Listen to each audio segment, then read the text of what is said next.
Very good morning to all of students. कैसे हैं आप सभी लोग। मैं उम्मीद करता हूँ आप सभी लोग अच्छे होंगे। टॉपिक्स आपको अच्छे से समझ आ रहे हैं। आज की क्लास में हम लोग एक नए चैप्टर को स्टार्ट करने वाले हैं, कंटिन्यूटी एंड डिफरेंशियबिलिटी।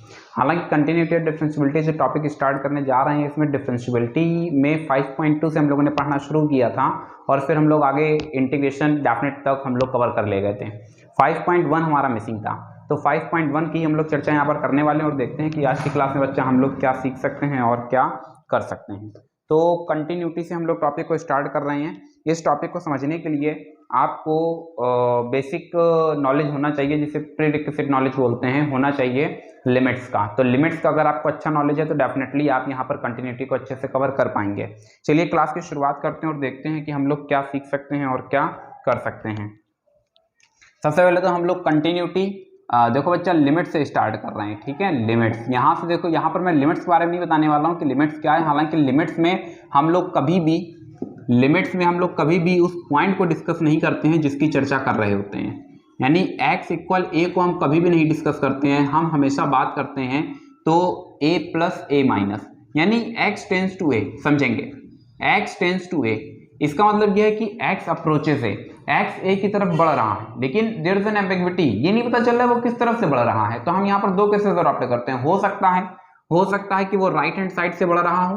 अगर वो राइट हैंड साइड से बढ़ रहा है तो उसको RHL नाम देते हैं, और अगर x a की तरफ बढ़ रहा है लेफ्ट हैंड साइड से तो उसको हम LHL नाम देते हैं। तो ये हमारे पास LHL और RHL का रहा बेसिक कंसेप्ट।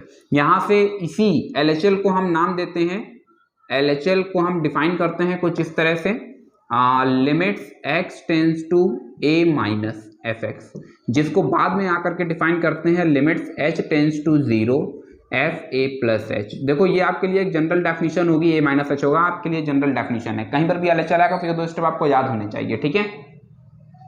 सेम कंसेप्ट अगर हम बात करते हैं RHL की, तो याद रखना RHL का जो कंसेप्ट है वो भी यही होगा, बस x tends to a plus f x. अब आप जानते हैं कि कभी भी नंबर सिस्टम पर ये 0 है तो इसका राइट हैंड साइड हमेशा पॉजिटिव होता है, लेफ्ट हैंड साइड हमेशा क्या होता है, नेगेटिव होता है। तो यहाँ पर जब भी हम जिस भी पॉइंट की बात करते हैं तो उसको actually as a origin consider करने की कोशिश करते हैं। समझने की कोशिश करेंगे बच्चा, जब x tends to a plus को हम डिफाइन करते हैं तो limit h tends to 0 f a plus h, ये आपके सामने आ जाएगा। LHL RHL दोनों डेफिनेशन आपको अच्छे से याद होनी चाहिए। तो मैं आपको बता रहा था कि लिमिट्स में क्या होता है, कभी भी हम उस पॉइंट को डिस्कस नहीं करते हैं जिस पॉइंट को हम यहाँ पर जज कर रहे होते हैं, ठीक है। अब लिमिट्स में a प्लस a माइनस, मतलब लेफ्ट हैंड लिमिट और राइट हैंड लिमिट, ये डिस्कस कर लेते हैं। यहाँ से हम लोग डिस्कस करेंगे कंटिन्यूटी। बच्चा अगर लिमिट एग्जिस्ट कर रहा है, क्या कहा, इफ लिमिट एग्जिस्ट, ठीक है। अगर लिमिट एग्जिस्ट कर रहा है देन डिस्कस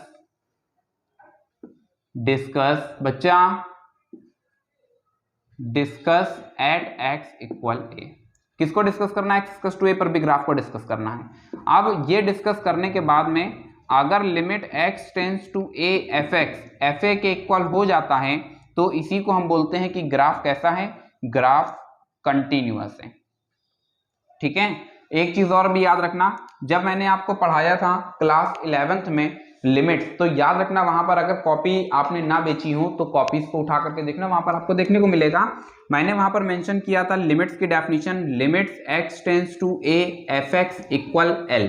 इस l के लिए बताते थे कि ये हमेशा एक वैल्यू होगा। मेरी बात समझे या नहीं समझे, l जो होगा वो कैसा होगा, वो एक वैल्यू होगा। अब ये कोई जरूरी नहीं कि वो फाइनाइट एंड फिक्स्ड वैल्यू हो, वो फाइनाइट हो भी सकता है, नहीं भी हो सकता है। दो केसेस होते हैं लिमिट्स में, एक होता है लिमिट्स एट इंफिनिटी, एक होता है इनफाइनाइट लिमिट। दोनों को ही हम लोगों ने चर्चा क्लास 11th में की थी। चलिए यहाँ पर हम बात करते हैं कंटिन्यूटी की। तो बच्चा जब कंटिन्यूटी की हमने बात की तो कंटिन्यूटी अभी हमारे पास सामने निकल कर क्या आ रहा है, क्या, limits x tends to a f x equals to f a. ये मत सोचना कि यही पॉइंट यहाँ रख दिया गया है, नहीं बच्चा, ये लिमिट्स है, जबकि ये जो एफ ए है, ये एफ ए तुमको क्या बता रहा है, किसी दिए गए बिंदु पर। सर कम बात समझ आती है, थोड़ा और समझा दीजिए बच्चा, थोड़ा और समझ लीजिए। मान लेते हैं ये है, अब हमने कहा f1, अब समझ आया क्या है, तो 2 इंटू 1 प्लस 1, मतलब जो भी हमारा फंक्शन था उसमें x के प्लेस पर सीधे क्या आ जाएगा, 1 आ जाएगा। यहां से बच्चे समझने की कोशिश करते हैं। तो ये कंटिन्यूटी की डेफिनेशन है, ये वाला जो हिस्सा है ये एट अ गिवन पॉइंट है। सर कुछ कम बात समझ आती है, थोड़ा और बेहतर तरीके से समझा दीजिए, थोड़ा और बेहतर तरह समझ लीजिए। यहाँ से बच्चे हम लोग क्या करने जा रहे हैं, इसको हम ब्रेक करने जा रहे हैं, LHL equals to RHL equals to at a given point. ये हमारे पास रही बच्चा ओवरऑल डेफिनेशन। आप जानते हैं कि ये जो इतना हिस्सा अभी हमें देखने को मिल रहा है LHL इक्वल्स टू RHL, ये इतना हिस्सा वास्तव में किसको रिप्रेजेंट कर रहा है, ये बता रहा है लिमिट्स को। ये किसको बता रहा है, ये बता रहा है लिमिट्स को। और ये जो FA है ये किसको बता रहा है, at a given point at x equal a। तो अगर ये तीनों इक्वल होते हैं तो ग्राफ कंटिन्यूअस बोला जाता है, अदरवाइज ग्राफ कैसा है, डिसकंटिन्यूअस है। ये पूरी डेफिनेशन आपको मैंने एक्सप्लेन कर दी है, दोनों ही चीजों का इस्तेमाल करते हैं, limit x tends to fx equals to fa का भी और इसका भी। हालांकि आपके लेवल पर जब मैं बताऊंगा तो इनिशियली यही डेफिनेशन लेता हुआ चलूंगा, फिर जब कभी रिवीजन कराऊंगा तो फिर इसका थोड़ा सा एडवांस वर्जन भी आपको दिखाऊंगा और कुछ मार्क ट्रिक भी बताऊंगा। अभी क्या है कि आप इनिशियल लेवल पर सीख रहे हैं, इसलिए LHL RHL FA कुछ दिया हो नहीं दिया हो आपको इन तीनों का इस्तेमाल करना है। LHL को किस तरह से डिफाइन किया जाएगा वो देखिए यहाँ पर डेफिनेशन बता दिया, RHL को किस तरह से डिफाइन किया जाएगा वो भी यहाँ पर डेफिनेशन बता दी है। एग्जाम में आपको 3 नंबर का क्वेश्चन मिलेगा तो आप 1 नंबर तो केवल आपकी ये डेफिनेशन का है, ये जो 2 स्टेप और 2 स्टेप यानी कुल मिलाकर के 4 स्टेप अगर आप अच्छी तरह से रट्टा मार लेते हैं तो इसका मतलब यह है कि आप 1 नंबर के हकदार हो चुके हैं। चलिए आगे समझने की कोशिश करते हैं और फिर देखते हैं कि हम लोग क्या सीख सकते हैं। मन में बस एक ही सवाल रह कर उठ रहा है कि सर आखिरकार ये इतना कॉम्प्लिकेटेड क्यों ही लग रहा है। बच्चा लिमिट्स एकदम आसान सा टॉपिक है, हालांकि कंटिन्यूटी एक आसान सा टॉपिक है, लेकिन आपके लिए होमवर्क है, आप मुझे बताएंगे काउचीज डेफिनेशन, ठीक है, CAUCHY, क्या कहा, CAUCHY, काउचीज डेफिनेशन फॉर लिमिट्स, ये होगा आपके लिए होमवर्क। हालांकि ये डेफिनेशन मैंने आपको क्लास 11th में बताया था, फिर भी मैं आपसे जानना चाहता हूँ, देखना चाहता हूँ कितने लोगों को डेफिनेशन याद है। जो मुझसे पढ़े हुए हैं वो इस चीज को समझ सकते हैं, बाकी जो नहीं पढ़े हुए हैं, जो अदर स्टूडेंट्स हैं, वो बहुत ज्यादा पेन लेने की जरूरत नहीं है। आप डेफिनेटली गूगल की हेल्प ले सकते हैं, क्योंकि ये डेफिनेशन आपको आपके 12th स्टैंडर्ड में बुक्स में देखने को मिलने वाली नहीं है। चलिए बच्चा समझने की कोशिश करते हैं। तो एक सवाल बच्चा सब जानना चाह रहे थे कि आखिरकार कंटिन्यूटी इतना कॉम्प्लिकेटेड क्यों है। बच्चा देखो, कंटिन्यूटी कॉम्प्लिकेटेड नहीं है, ये तो वो टॉपिक है जब आपने कुछ नहीं पढ़ना सीखा था तब आप इस टॉपिक को सीख चुके थे। सर क्या कह रहे हैं, विश्वास नहीं हो रहा है। देखो बच्चा, जब आप छोटे थे या अभी भी अगर आप किसी छोटे बच्चे को देखते होंगे जो पढ़ना नहीं जानता है, लिखना नहीं जानता है, लेकिन जब भी वो पेन और पेपर को देखता है तो वो उस पर उस पर कुछ, उस व्हाइट पेपर पर, ब्लैंक पेपर पर कुछ लिखना चाहता है, हालांकि लिख नहीं पाता है, लेकिन तब भी आपने उसको पेन दिया तो वो कुछ इस तरह की डिजाइन बनाने लगता है। ठीक है, ये डन। यही है बच्चा क्या, कंटिन्यूटी। एकदम आसान सी भाषा में, एक उलझा हुआ धागा क्या है, कंटिन्यूटी है। क्या कहा, एक उलझा हुआ धागा क्या है, कंटिन्यूटी है।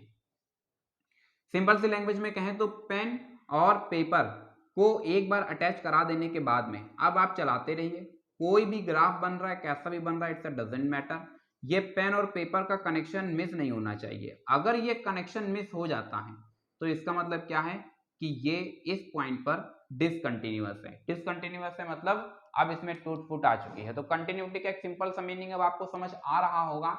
वो मीनिंग क्या है, विदाउट टोर विदाउट ब्रेक। क्या कहा, विदाउट टोर विदाउट ब्रेक, बगैर टूटा बगैर फूटा, यानी ग्राफ कंटिन्यूअस है मतलब क्या है, ग्राफ में कहीं पर भी टूट फूट नहीं है। यानी अगर हम लोग बात करें साइन एक्स के ग्राफ की, then this is a graph of sine x and so on, plus infinity minus infinity, पर क्या पता चल रहा है कि ये ग्राफ कैसा है, कंटिन्यूअस है।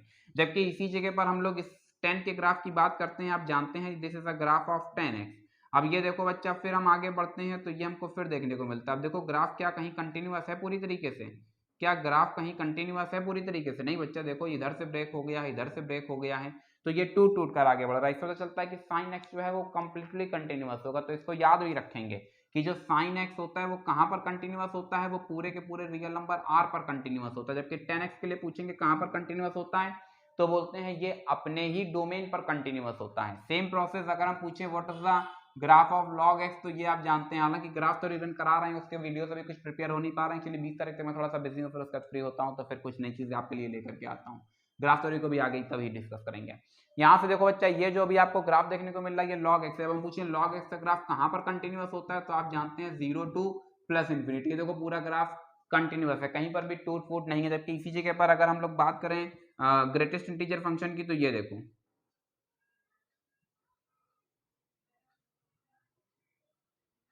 अब ये ग्राफ क्या कंटिन्यूअस है, भैया नहीं है। इसको इसीलिए बोलते हैं piecewise defined, step step function इसीलिए बोलते हैं। देखो स्टेप वाइज आगे बढ़ रहा है, समझे कि नहीं समझे।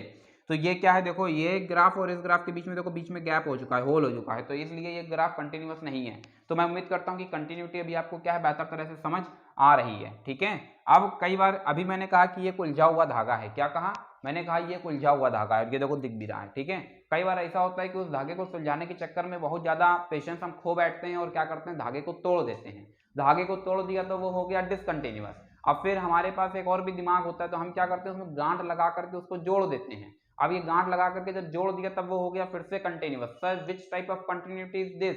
इसको बोलते हैं मतलब जैसे ग्राफ मतलब वो धागा टूटा हुआ था, इसको बोलते हैं डिसकंटिन्यूटी। अब डिसकंटिन्यूटी के टाइप आ जाते हैं, डिसकंटिन्यूटी 5 हिस्सों में डिवाइड हो जाती है, ठीक है। यहाँ पर हमसे पूछ रहा है कि गांठ टूटने के बाद यानी डिसकंटिन्यूटी होने के बाद फिर गांठ लगा दिया, धागा फिर जुड़ गया। अब वो पूछ रहा है ये किस तरह की डिसकंटिन्यूटी होगी, तो इसको बोलते हैं रिमूवेबल डिसकंटिन्यूटी। ये किस तरह की डिसकंटिन्यूटी जिसको हम दूर कर सकते हैं। बिल्कुल प्रैक्टिकल आपको समझा रहे हैं, हालांकि डिसकंटिन्यूटी के टाइप में नहीं लेकर के जाएंगे, अदरवाइज आप परेशान हो जाएंगे, मगर पढ़ाना मुझे पड़ेगा ही। जल्दी इसके लिए आईआईटी के लिए पढ़ाना पड़ेगा, तो वहां पर ये चीजें डिस्कस होती हैं। एग्जाम में क्वेश्चन आता है, वो पूछ भी देता है कि ये किस टाइप की डिसकंटिन्यूटी को रिप्रेजेंट कर रहा है। तो डिसकंटिन्यूटी बच्चा रिमूवल डिसकंटिन्यूटी होती है, discontinuity of first kind, discontinuity of second kind, mixed discontinuity and infinite discontinuity. ये बच्चा कुछ 5 टाइप होते हैं, ये 5 टाइप की डिसकंटिन्यूटी हमें डिस्कस करनी होती है। फिलहाल हम तो 12th सीख रहे हैं, इसलिए हमें ज्यादा जानने की क्या ही जरूरत है। कुल मिलाकर के कंटिन्यूटी की हमारी डेफिनेशन रही, ये हमारी कंटिन्यूटी की डेफिनेशन रही, और वो लिमिट्स का एक एडवांस वर्जन है कंटिन्यूटी। लिमिट में जिस पॉइंट को हम डिस्कस नहीं करते हैं कंटिन्यूटी में, हम उस पॉइंट को भी डिस्कस करने लगते हैं। आइए जरा ग्राफ से समझने की कोशिश करते हैं बच्चा। ये देखिए, ये और ये। अब देखो अभी तक क्या हो रहा था, अभी तक हो ये रहा था कि हम कभी भी x इक्वल a को डिस्कस ही नहीं कर रहे थे। मेरी बात समझे, अभी तक इस पॉइंट को हम डिस्कस ही नहीं कर रहे थे, इसके नियरली थे। अब नियरली को बोलते हैं नेबरहुड, इसीलिए मैंने आपको होमवर्क दिया हुआ है कि आप मुझे बताएंगे कि काउचीज डेफिनेशन क्या है फॉर लिमिट। कंटिन्यूटी में क्या होता है, इस पॉइंट को भी डिस्कस कर लेते हैं। अब देखो ये ग्राफ जो है ये बिल्कुल स्मूथ हो चुका है, कहीं पर भी जो है वो टूट फूट नहीं है। इसका मतलब क्या है कि ये ग्राफ कैसा है, ये ग्राफ कंटिन्यूअस है। आइए अब आगे कंटिन्यूटी पर बेस्ड कुछ क्वेश्चन जानने और समझने की कोशिश करते हैं। क्वेश्चन नंबर 1 को डिस्कस करना चाहेंगे। क्वेश्चन नंबर 1 भैया ये मेरी बुक से है, page number 173, page number 173, page number 173। यहाँ पर है क्वेश्चन नंबर 1। क्वेश्चन नंबर 1 में कहा जा रहा है prove that fx is continuous as this and this. ठीक है बच्चा, fx की वैल्यू उसने हमको दे रखी है, क्या दे रखी है, 5x - 3। अच्छा 3 पॉइंट्स पर कंटिन्यूटी चेक करना है, तो कंटिन्यूटी एट x इक्वल 0, ठीक है। Test for continuity at x equal to 0, x equal to 0 पर कंटिन्यूटी चेक कर रहे हैं। ये लिमिट्स या कंटिन्यूटी जो भी था वो x इक्वल a के लिए था, इस बार a के प्लेस पर क्या है, 0 है, इसलिए हम किसके लिए चेक करेंगे, 0 के लिए चेक करेंगे। सबसे पहले हेडिंग डाल देते हैं लिमिट LHL हेडिंग डालते हैं, लिखते हैं limit x tends to 0 minus fx। अरे सर यहाँ 0 क्यों आ गया, क्योंकि बच्चा कंटिन्यूटी किसके लिए चेक कर रहे हैं, 0 के लिए चेक कर रहे हैं। यहाँ पर a क्यों दिख रहा है, क्योंकि लिमिट्स या कंटिन्यूटी किसके लिए है, a के लिए है, जैसा कि आपको डायग्राम से देखने से पता चल रहा है। यहाँ से देखो डेफिनेशन क्या कहती है कि जो a होगा वो अब x के प्लेस पर आ जाएगा a माइनस h के फॉर्म पर, और लिमिट चलेगी h टेंस टू 0, तो ये क्या आ जाएगा 0 माइनस h। यहाँ से देखो बच्चा लिमिट्स h टेंस टू 0, यहाँ से क्या देखने को मिलता है f माइनस h देखने को मिलता है। fx देखो उसने तुमको दे रखा है, जब यहाँ x तो यहाँ x, अब x के प्लेस पर हमारे पास क्या है, देखो बच्चा fx की जगह पर दे रहा है fx minus 3 minus h, x की जगह पर क्या आया माइनस h। अगर इस f से इसको डिफाइन करें तो हम लोग रिलेशन एंड फंक्शन सीख करके आए हैं, वहां पर पूछ रहे थे कि f क्या होता है, तो f होती है वहां डेफिनेशन किसकी, आर्गुमेंट की है। क्या कहा जा रहा है कि जो भी इंडिपेंडेंट वेरिएबल है उसमें 5 का मल्टीप्लाई होगा और 3 माइनस कर दिया जाएगा, मतलब जो भी यहाँ पर आर्गुमेंट है उसमें 5 का मल्टीप्लाई होगा और 3 माइनस कर दिया जाएगा। अब इसको अलग अलग तरह से एक्सप्रेस किया जाता है, बिल्कुल नॉर्मल लैंग्वेज में बताते हैं कि x के प्लेस पर माइनस h है, इसलिए यहाँ भी x के प्लेस पर माइनस h आ जाएगा। बाकी ये क्या है, ये इसको हम लोग रिलेशन एंड फंक्शन बहुत अच्छे से डिस्कस करते हुए आगे आए हैं। तो आइए समझने की कोशिश करते हैं बच्चा। कुल मिलाकर के यहाँ पर हमको क्या देखने को मिलेगा, लिमिट h टेंस टू 0 ये देखने को मिल जाएगा 5 माइनस h माइनस 3। एक काम करो, लिमिट्स को अप्लाई क्यों नहीं कर देते हो, ये देखो 0 से जो टकराएगा 0 में बदल जाएगा। ये बच्चा किसकी डेफिनेशन रही, ये डेफिनेशन रही LHL की। अब बच्चा हम लोग किसको डिस्कस करने वाले हैं, RHL को डिस्कस करने वाले हैं। किसको डिस्कस करने वाले हैं, RHL को डिस्कस करने वाले हैं। चलिए बच्चा जरा समझने की कोशिश करते हैं। RHL बच्चा यहाँ पर क्या तुम्हें देखने को मिलेगा, limit x tends to 0 plus fx। Sir 0 plus क्यों आया, अरे बच्चा 0 के लिए कंटिन्यूटी चेक की जा रही है। यहाँ से बच्चा हमको क्या देखने को मिलता है, limits h tends to 0 f0 plus h, यहाँ से आपको देखने को मिलता है limits h tends to 0 fh, यहाँ से हमको देखने को मिलता है x के प्लेस पर h, इसलिए अब हम यहाँ पर क्या पुट कर देते हैं fh माइनस 3। बच्चा अभी हमें क्या देखने को मिलता है, लिमिट्स को अप्लाई कर दिया, 0 से जो टकराएगा 0 में बदल जाएगा, क्या मिल गया -3 मिल गया। LHL RHL दोनों बच्चा क्या है सेम है। अब बच्चा हम क्या बताएंगे एट x इक्वल्स टू 0 पर जैसे ही 0 की बात करते हैं यहाँ पर हमने क्या कर दिया f0 equals to 5 into 0 minus 3, मतलब यहाँ से तुमको मिल जाता है 0 माइनस 3, ओवरऑल क्या मिलता है -3 मिल जाता है। तो बच्चा यहाँ से हम क्या बताते हैं सिंस, समझेंगे जरा इधर क्या बताएंगे सिंस, हाँ सिंस -3 इक्वल -3 इक्वल -3, अभी कहा तीनों वैल्यूज कैसी होनी चाहिए सेम होनी चाहिए। यहां से बच्चा हमको पता चलता है कि ये वाला -3 एक्चुअली LHL का है, ये वाला RHL का है, ये वाला एट ए गिवन पॉइंट है, इसलिए यहां पर लिख देते हैं हेंस fx इज कंटिन्यूअस, कहां पर एट x इक्वल्स टू 0। एक चीज हमेशा याद रखना कि जितने भी पॉलिनोमियल फंक्शन होते हैं वो हमेशा कंटिन्यूअस होते हैं। क्या कहा, पॉलिनोमियल फंक्शन हमेशा क्या होते हैं कंटिन्यूअस होते हैं। sin x का ग्राफ कैसा है कंटिन्यूअस है, तो sin x फंक्शन कैसा होगा कंटिन्यूअस होगा। जब भी हम बात करते हैं कि पॉलिनोमियल कंटिन्यूअस है तो इसका मतलब ये है कि वो पूरे रियल नंबर r पर कंटिन्यूअस होगा। अब जैसे हम ये नहीं कह सकते कि log x कंटिन्यूअस फंक्शन है, नहीं, उसको बोलते हैं log x is continuous in its domain. अब जिस तरीके से अभी हम बात करें 10x की, तो हम 10x के लिए नहीं कहेंगे 10x कंटिन्यूअस है, हम उसके लिए बोलेंगे 10x is continuous in its domain, मतलब वो कंटिन्यूअस तो है मगर अपने ही डोमेन पर कंटिन्यूअस है। जबकि हम बात करते हैं कि sin x इज कंटिन्यूअस, तो इसका मतलब यह है कि वो अपने डोमेन पर नहीं, वो बच्चा पूरे के पूरे रियल नंबर r पर, हालांकि r ही उसका डोमेन है इसलिए r को मेंशन नहीं किया जा रहा है, वो अंडरस्टूड है, तो इस बात को याद रखेंगे। ये ग्राफ कैसा है पॉलिनोमियल है, इसलिए हमेशा कैसा होगा कंटिन्यूअस होगा। अब इसके दो पार्ट हैं बच्चा, वो दोनों ही पार्ट आप क्या करेंगे आपको सिंप्लीफाई करेंगे। क्वेश्चन नंबर 2 भी आप करेंगे, क्वेश्चन नंबर 3 भी आप ही करेंगे, क्वेश्चन नंबर 3 भी आप ही करेंगे। मेरी बात समझ गए, क्या मेरी बात समझ पाए, क्या मेरी बात समझ पाए, ठीक है। अब इसके बाद में बच्चा क्वेश्चन नंबर 4 भी आप ही करेंगे। तो क्वेश्चन नंबर 5 से सिचुएशन जो है वो थोड़ी सी बदल जाएगी। फिलहाल आज की एक इंट्रोडक्टरी क्लास थी, आपके लिए नंबर ऑफ क्वेश्चंस काफी ज्यादा हो चुके हैं। आप लोगों के कमेंट का मैं वेट करूंगा और देखता हूं कि कितने ही लोग इन प्रॉब्लम्स को कितनी आसानी से अटेम्प्ट ले पाते हैं। एक्चुअली ये बिल्कुल इनिशियल है, तो यहाँ पर 2-3 अलग अलग टाइप के क्वेश्चंस आते हैं, तो इसलिए अभी इसको बहुत ज़्यादा आगे लेकर के नहीं जा रहे हैं। नेक्स्ट वीडियो जो होगी उसमें काफ़ी कुछ कवर करने की कोशिश करेंगे। फिलहाल आज के लिए बस इतना ही। Thank you so much to all of you and may God bless you all.